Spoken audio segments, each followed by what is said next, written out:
You know, usually when I open a government budget document, I need a double shot of espresso just to keep my eyelids open. Yeah, they're not exactly page turners. Not at all. It's typically just rows of Excel sheets, impenetrable acronyms, and this dry bureaucratic language that feels like it's designed to make you stop reading. It is. That's a feature, not a bug. But I spent the last 2 days with the stack you sent over, the fiscal year 2026 request for the Department of Veterans Affairs, and honestly, I didn't need the coffee. It wakes you pretty fast, doesn't it? It does. And it's not just the numbers, though the numbers are, oh, well, we're going to get to those. It's the story underneath them. Right. It feels like we are looking at a completely different agency than the one we talked about even 5 years ago. You're picking up on the pivot. That is exactly what this is. Definitely. We are staring at a budget request for $441.2 billion. Right. That's a number so big it creates its own gravity. It almost loses meaning at that scale. It does. But beyond the sticker shock, I'm seeing this fundamental change in philosophy. It seems like the era of the VA hospital on the hill, that big monolithic fortress where a veteran goes for everything from a flu shot to brain surgery, is ending. It is, and it's being replaced by what the documents explicitly call a system of systems. Which sounds like a line from a sci-fi movie, by the way. Yeah. Or maybe a cyberpunk novel. The laugh some. It does have a futuristic ring to it, but it's probably the most important concept in this entire stack of papers. Okay, so what does that actually mean in practice? It means the VA is finally, formally acknowledging it can't be the only solution anymore. It has to be the conductor of an orchestra that includes private doctors, local nonprofits, community groups, even other... So let's set the scene for everyone. Today is early February 2026. This massive budget request just dropped. We have a new, and I have to say, slightly confusing suicide prevention report that came out just a few days ago on February 5th. Right. And we have this really powerful testimony from Mission Roll Call, which, represents over 1.3 million veterans. So our mission for this deep dive is to connect these dots. We need to figure out why the budget is exploding, why the suicide numbers are doing this weird paradox thing. Where they go up and down at the same time. Exactly. And why there is this massive turf war brewing over who controls housing vouchers. And we need to answer the big question that every taxpayer and every veteran is asking, which is this extra money actually buying better outcomes, or is it just inflation and bureaucracy eating the surplus? Precisely. Okay, so let's start with that sticker shock. $441.2 billion, it's a 10% hike over last year. If you zoom out 5 years, the graph looks like a hockey stick. It's almost vertical. It is. What is driving this? Is it just administrative bloat? I mean, are we just buying more staplers and hiring more middle managers? Well, that's the cynical take, right? Yeah. And it's usually not a bad first guess with a government budget. Okay. But if you look closely at the line items here, it's not administration. Okay. It's the bill coming due for the wars the last 20 years. Yeah. The primary engine driving this explosion is something called the TF, the Toxic Exposures Fund. Right, the TF. This ties back to the PAYGA-T Act, which passed a few years ago. We've touched on it before, but for anyone who might be new to this, can we just unpack the mechanism here? What did the PAYGA-T Act actually do? Absolutely. So imagine the world before the PAYGA-T Act. If you were a veteran who served near a burn pit in Iraq, or maybe you were exposed to Agent Orange in Vietnam, and then you get a rare cancer 10 years later. Right. The burden of proof was entirely on you. You had to prove, with medical evidence, that the specific smoke you breathed on a specific Tuesday in Fallujah caused that specific tumor in your lung. Which is medically almost impossible to prove on an individual level. You can't trace a single cancer cell back to a specific trash fire from a decade ago. Correct. So what happened? Thousands, tens of thousands of claims were denied. We had veterans who were literally dying while fighting the bureaucracy for care. The PAYGA-T Act flipped that logic on its head. How so? It created something called presumptive eligibility. Yeah. It basically said, if you were there and you now have this specific disease, we assume the service caused it. We stop asking questions and we start paying for treatment. So the floodgates opened. They didn't just open, they were blown off the hinges. Yeah. The budget request for the Toxic Exposures Fund alone has jumped 73% this year. 73%. In 1 year. It's now sitting at $52.7 billion, just that one fund. That is just a staggering number. But why such a massive jump now? in 2026. The act passed a few years ago. It's the lag time of bureaucracy meeting the reality of demand. The PASS-CT Act passed, and then the VA had to build the systems, hire the claims processors, write the rules. Now, in 2026, that machinery is finally running at full speed, so we're seeing the full financial weight of those millions of veterans finally getting into the system. Okay, that makes sense. It's like a backlog clearing. Exactly. But here is the aha insight for you and for the listener. Mm-hmm. The reason they put this money in a separate bucket, the TEF, is strategic. By making this mandatory funding, they are protecting the rest of the hospital system. Explain that distinction, mandatory versus discretionary. I feel like that's a Civics 101 term we all forgot after high school. It's the most important distinction in Washington. So discretionary money is what Congress fights over every year. It's the money that keeps the lights on at the hospitals. It pays the nurses. It mows the grass. If the overall federal budget gets cut, discretionary spending gets squeezed. Right. Mandatory money is automatic, think Social Security or Medicare. If you qualify, the government must pay. It's not up for debate. It's an obligation, not a choice. Precisely. So by moving the toxic exposure costs into this mandatory T-fee bucket, the administration is trying to ensure that paying for a Vietnam vet's cancer treatment doesn't force a hospital in Ohio to cut its nursing staff or delay routine screenings for other patients. It prevents cannibalization. But that's the goal. It's like having a separate bank account for emergency home repairs so you don't have to stop buying groceries when the roof leaks. If they kept it all in one pot, the cost of the burn pit care would eat the entire operating budget of the VA. That's actually a really smart accounting maneuver to protect the baseline care. It is. It's a firewall. But it's not just the toxic exposure fund that's ballooning. I was looking at the line item for medical community care. That's up 26.3% to $48 billion. Now, community care is when the VA pays for you to see a private doctor, right? Yes. And this is the second pillar of that system-to-system shift we talked about at the top. Historically, the VA, well, they hated this. Culturally, institutionally, they wanted to keep patients inside their walls. It was a turf war. They felt that if they sent a patient to a private doctor, they were losing a customer, and eventually they would lose funding. Because if the patient leaves, the justification for the budget leaves with them. Precisely. It was a self-preservation instinct. But the demand is now simply too high. The PASS-CT vets, the aging Vietnam vets. The VA cannot build clinics fast enough to be everywhere, especially in rural America. So they are finally leaning into the hybrid model. They're saying, we will pay for it, but we don't have to deliver it ourselves. Exactly. And there was a specific policy update back in August 2025, about 6 months ago, that really greased the wheels here. I circled that in my notes. The 30 condition authorization. What is that? This is huge for the average veteran. In the old days, and by old days I mean literally last year, even if you were allowed to see a private specialist, say a cardiologist, the VA might only authorize it for 90 days or 6 months. Then you'd have to go back to the VA, get reevaluated, push paper, and get reauthorized for the next few visits. So it turned the patient into a courier for their own medical records. You're sick, but you have to spend your energy driving back and forth just to get a signature. And that friction is deadly. I mean, literally, it causes people to just give up. They stop going to the doctor because the hassle isn't worth it. The new rule says if you have one of 30 specific chronic conditions— things that aren't going to magically go away. Right. Things like diabetes, congestive heart failure, certain neurological issues— you get a standing authorization for a full year. So if I'm a veteran living in rural Montana, 40 miles from the nearest VA clinic, but 5 miles from a private specialist— you see the specialist. You don't ask for permission every time. The VA pays the bill. It reduces what they call the administrative tail. It treats the veteran like an adult with a chronic condition rather than a child asking for a hall pass. This aligns perfectly with what Jim Whaley from Mission Roll Call was saying in his testimony. It does. I want to bring that in here because Mission Roll Call, they poll over 1 million veterans.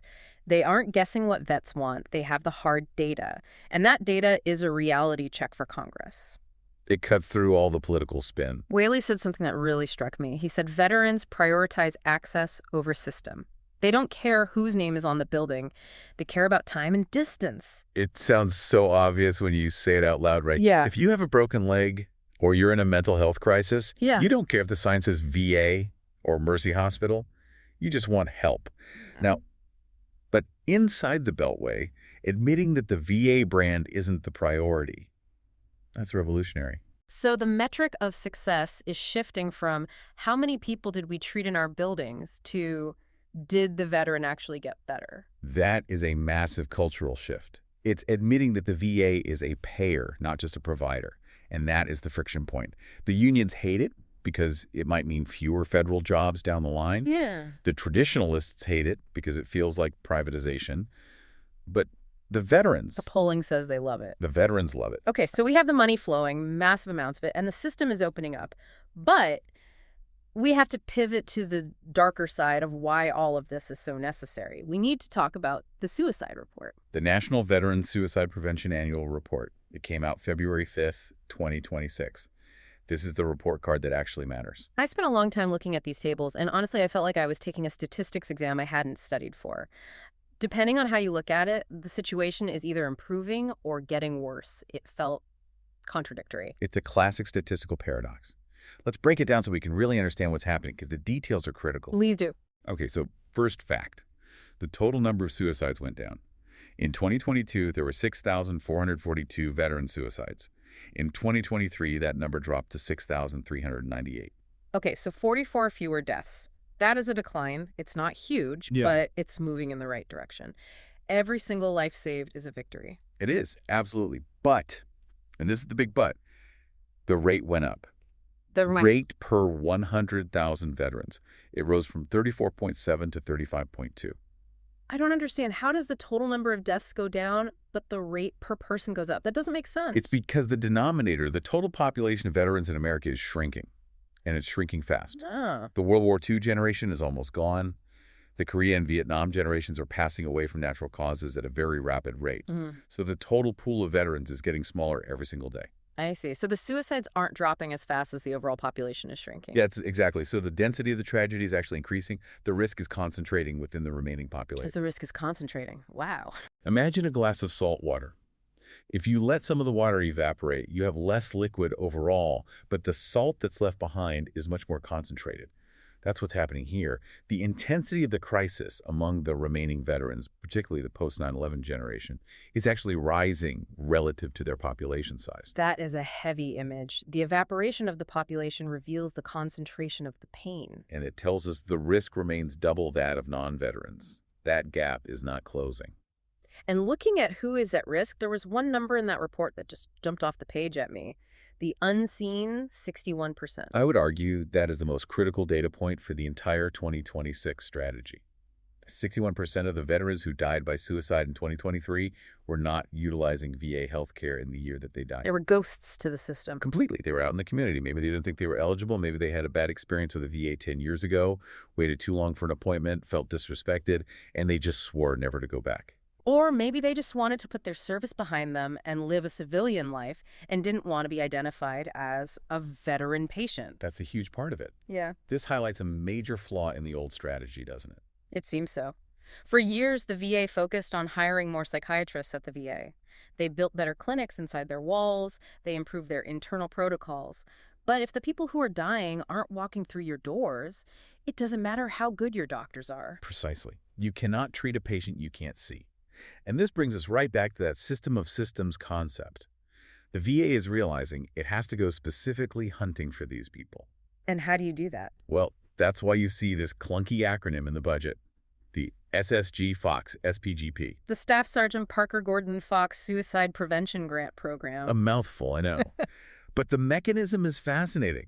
The VA is taking millions of dollars and giving it to local community groups. Okay. And we aren't talking about hospitals. We're talking about fishing clubs, county veteran boards, local nonprofits, equine therapy groups, VFW posts. So why them? Why give the money to a fishing club? Because a veteran who's struggling might not walk into a sterile hospital and say, I'm depressed. But they might walk into a VFW hall for a beer. They might join a veteran fly fishing group to hang out with guys who understand what they went through. So the VA is essentially paying these community groups to do baseline screenings. Yes, to be the eyes and ears. It's an upstream intervention. If the fishing guide or the nonprofit leader notices that a veteran is starting to isolate or they're drinking more or acting erratically, they now have the training and the resources to intervene. They can connect that veteran to care before it becomes a crisis call to the hotline. So the phishing guide is the first line of defense. In a way, yes. It's leveraging the trust that already exists in the community. Trust is the currency here. The VA knows it has a trust deficit with some of these veterans. These local groups, they have a trust surplus. So the VA is funding the groups that have the trust. That's a really interesting model. Let's dig into some of the other demographics in the report. What about women veterans? The rate for women veterans rose slightly. It went from 13.7 to 13.9 per 100,000. It's not a huge jump, but it's the wrong direction. And it's a reminder that the crisis isn't just one story. It has many different faces. And what about the connection to homelessness? It's stark. Yeah. The suicide rate is 146% higher for homeless veterans, which shouldn't surprise anyone, but seeing the number makes it real. It's a massive risk multiplier. It absolutely is, Uh-huh. which we'll get to when we talk about the housing fight. But there is some good news in the report, right? I saw a note about recent veterans. Yes. This is the one bright spot, and it's an important one. The suicide rate for veterans who recently separated from the military, they looked at the 2022 cohort, saw a significant drop. It was the lowest rate for that group since 2016. Okay, so that suggests that the transition programs might finally be working. It suggests that all the focus on warm handoffs, the redesigned Transition Assistance Program, or TAP, the community outreach. Something in that mix seems to be helping people navigate that very dangerous first year out of uniform. That's good to hear. What about the crisis line? The report said volume was way up. Yeah, up 39%. Over 1.3 million calls and texts. And this is another one of those paradoxical stats. Is that good or bad? Right. Does it mean more people are in crisis? Or does it mean more people in crisis are reaching out for help? It's probably both. And I think it is. The destigmatization campaigns are working. More people know the number, but the underlying distress is obviously still there. Okay, so speaking of upstream causes, let's talk about the biological upstream.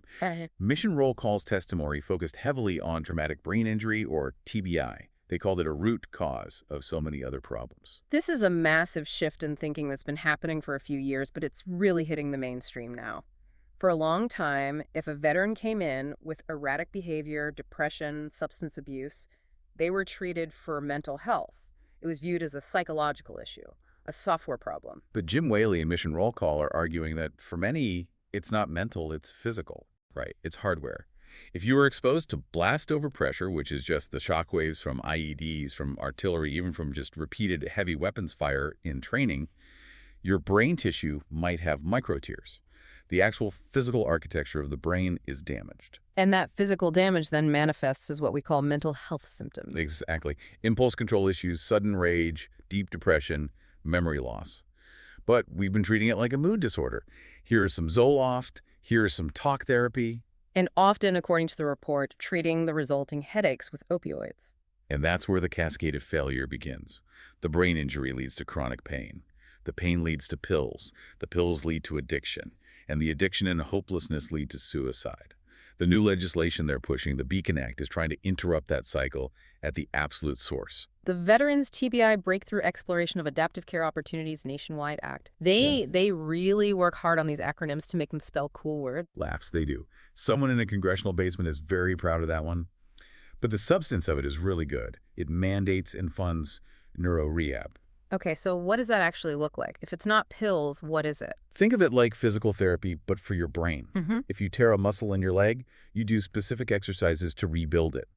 Neuro-rehab uses things like cognitive exercises, eye-tracking therapy, hyperbaric oxygen therapy, which floods the brain with pure oxygen to promote healing, and other advanced modalities to actually try and heal the damaged neural pathways. So it's treating the injury itself, not just masking the symptom. Exactly. It's fixing the hardware. And their polling on this was fascinating. 95% of veterans they surveyed said specialized TBI care is crucial. But 73% said they find it difficult to access. There's a huge gap between need and availability. And this connects to another piece of legislation, the No Pain Act, right? Yes, the No Pain for Veterans Act. And this is a direct response to the suicide report, which explicitly identified chronic pain as the most frequently identified risk factor among veterans who were getting treated by the VA and still died by suicide. That hit home for me. I mean, if you are in real physical pain every single day, your back, your knees, your head, your resilience just erodes. It wears you down until you just want it to stop. That's it. Chronic pain destroys the will to live. The No Pain Act mandates that the VA pay for non-opioid treatments, things like acupuncture, chiropractic care, massage therapy, even cryotherapy. Things the VA used to dismiss as alternative medicine. And now they're being framed as essential medicine because the alternative is a bottle of opioids, and we know how that story ends. We have 20 years of data showing that throwing OxyContin at veterans with complex pain was an absolute disaster. It really seems like there is a consistent theme developing here. The entire system is trying to move upstream. That's a great way to summarize it. You treat the TBI before it becomes depression. You treat the pain with physical therapy before it becomes an addiction. You find the at-risk veteran in their community before they become a crisis statistic. It is a preventative philosophy. Yeah. And look, it is expensive up front, hence the $441 billion budget. But the argument is that the long-term cost of not doing it is far, far higher, both in dollars and, more importantly, in human lives. Okay, I want to pivot to something that feels... Well, it feels like a looming disaster, honestly. We've talked about the money and the medical side, but you can't treat a veteran who is sleeping under a bridge. We have to talk about housing. This is where the sparks are really flying in Congress right now.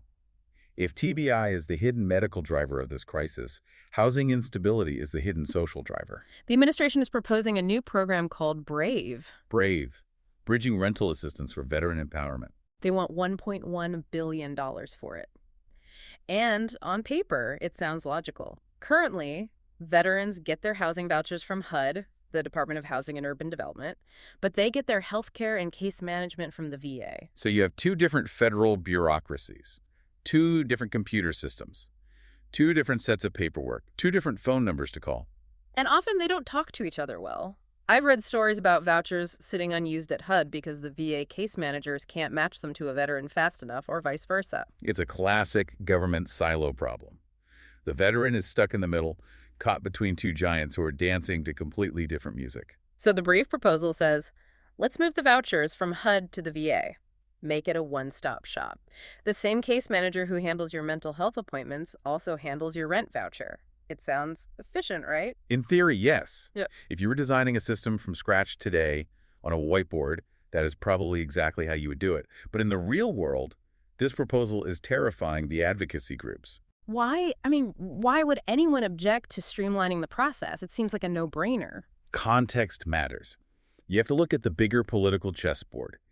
At the exact same time this BRAVE program is being proposed, there are widespread reports that the overall HUD budget is facing a potential 51% slash in the administration's proposal. Whoa, half the budget. That's the fear. So critics, and this includes some very powerful voices in the Senate, they look at this and they say, wait a minute, you aren't trying to help veterans, you're trying to strip HUD of its protected missions so you can gut the rest of the department. They worry the veteran vouchers are being used as a pawn in a larger game to dismantle public housing support. So it's seen as a political maneuver, not a policy solution. That's the argument against it, and then there's the practical side. And what happens to the veterans who are caught in the middle of that maneuver? That is the nightmare scenario. There are 91,000 veterans currently housed on the old system, the HUD VSH vouchers. The fear is that if you suddenly try to migrate 91,000 active leases from one federal department's payment system to another... Checks get lost. Landlords don't get paid. Exactly. Remember, these are private landlords who are accepting government vouchers. They aren't saints. They're business people. If the check is late by 2 weeks, the landlord gets nervous. If it's late by 2 months, they start issuing eviction notices. And the VA has never been a public housing authority before. This isn't what they do. Never. They are a healthcare system. They employ doctors and nurses and therapists. They do not employ real estate agents and housing inspectors on a massive scale. Becoming a landlord and a voucher administrator for nearly 100,000 people is a massive new competency they would have to learn overnight. So you're asking them to learn that new skill while simultaneously migrating a massive, complex database. It just seems like a recipe for a catastrophic glitch. A glitch that leaves tens of thousands of our most vulnerable veterans on the street. That's the fear. And it's why the legislative fight is so intense. And how is that playing out? The House, in its version of the bill, funded it. They put in about $970 million for it. Okay. The Senate funded it at $0. Not a dollar.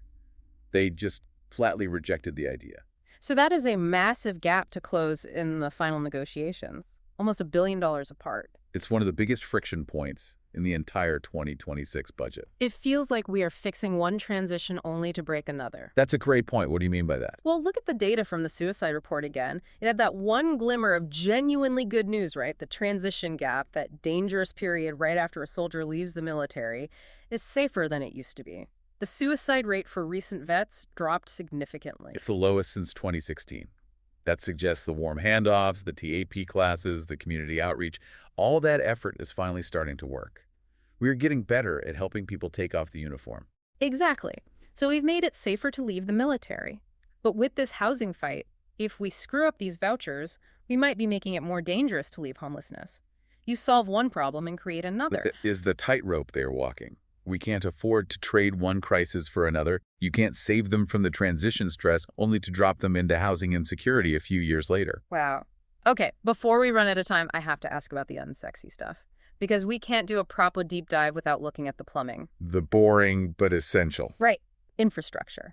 The budget has $4.8 billion for something called non-recurring maintenance. The sewer lines and steam traps. Literally. The report mentions replacing sewer lines in Dayton, Ohio. Now, why does a deep dive listener who might be sitting in California or Texas care about sewer lines in Dayton? It's a great question. You care. Because you can't run a 21st century hospital on 1950s infrastructure. It's that simple. We are buying these multi-million-dollar MRI machines, AI-driven diagnostic tools, and robotic surgery suites. These things are incredibly sensitive. They require massive amounts of stable power, precise cooling, and sterile environments. And if the building is falling apart around them? If you plug a quantum computer into a wall socket that was wired during the Eisenhower administration, you're going to have a bad day. If the roof leaks onto your new CAT scanner, you've just wasted millions of taxpayer dollars. And the steam traps, you mentioned those. What is that about? Sterilization. Hospitals use superheated steam to sterilize all their surgical instruments. A steam trap is a valve that removes condensation from the system. If the trap fails, the system loses pressure and temperature.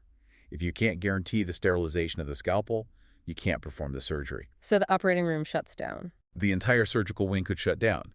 So it doesn't matter how much money you pour into the Toxic Exposures Fund or community care if the physical building itself is rejecting the medicine. So that $4.8 billion is basically just keeping the platform stable so that the other $436 billion can actually work. It is the foundation. It's unglamorous. Nobody cuts a ribbon for a new sewer line, but it is absolutely vital. And on top of the physical plumbing, there's the digital plumbing, the EHRM. The Electronic Health Record Modernization. Ah, yes. The project that never ends. It feels that way sometimes, but it's getting a 164% budget increase this year, up to $3.5 billion. And the rollout schedule is really aggressive for 2026. It is. April in Ann Arbor and Detroit, June in Dayton and Cincinnati, August in Indianapolis. This is critical for any of our listeners in the Midwest to understand. When these new systems go live, the hospitals slow down. A lot. I would think new technology would make things faster. Eventually, yes. That's the 5-year plan. But in the first 6 months, it's chaos. You have doctors and nurses who have used the old system for 20 years. They know it inside and out. Suddenly, they have to learn a brand new interface. They have to click 12 times to order an aspirin instead of 2. A routine checkup that used to take 10 minutes now takes 20 because they're hunting for the right button. So the hospital's overall capacity drops. Productivity drops by 30 or 40% in the first few months. Appointments get canceled. Wait times for everything go up. It's a known and painful part of the process. So if you are a veteran in Detroit or Dayton, this spring and summer might be a little rough at the VA. Expect delays. Be patient with the staff. They are probably more frustrated with the new software than you are, and this is where the community care network has to step up. It has to act as the shock absorber.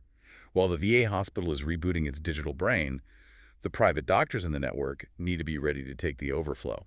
It all connects back to the system of systems. If the main hub slows down for maintenance, the spokes have to spin faster to carry the load. That's the theory. And this $3.5 billion is to make sure that theory works in practice. Okay, one last piece I want to touch on. The philosophy of mission roll call itself. The listening first model. Yes.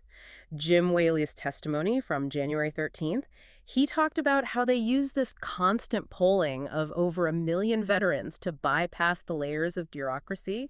They can go to Congress and say, this isn't what the VA thinks veterans want. This is what veterans are actually telling us they want. It's a powerful tool. It changes the dynamic of the conversation.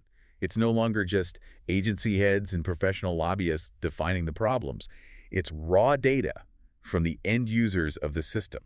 And that data, as we said, shows they prioritize access over system. They just want care that is close and timely. Exactly, and they want accountability. That's why they were pushing for things like the Recover Act. What does that do? It would allow veterans to walk directly into a pre-approved nonprofit mental health clinic in their community without a referral from the VA. It removes another barrier, another permission slip. It's another step toward that hub and spoke model you mentioned. It is. The VA becomes the central hub that funds the research, sets the standards, and pays the bills. But the community becomes the spokes that actually deliver a lot of the hands-on care. We've covered a lot of ground. We've unpacked a $441 billion request. We've looked at this massive structural shift to a system of systems. We've explored the hunt for the unseen 61% and the upstream strategy for suicide prevention. We've analyzed the biological roots of TBI and the political roots of the housing turf war. A lot to digest. It is. So, if you had to boil this all down for the listener, whether they are a veteran, a taxpayer, or just someone who cares about how this country works, what is the real headline here? The headline is that the VA is finally, after decades, admitting it cannot do this alone. It is dismantling the fortress and opening the gates. For the veteran, that means more freedom and more choice. The ability to see a doctor down the street without asking for a permission slip. It means the system is finally starting to adapt to your life, rather than forcing you to adapt to its rules. And for the taxpayer, what does this mean for them? For the taxpayer, you are funding a massive, complex, and very expensive experiment in a public-private healthcare partnership.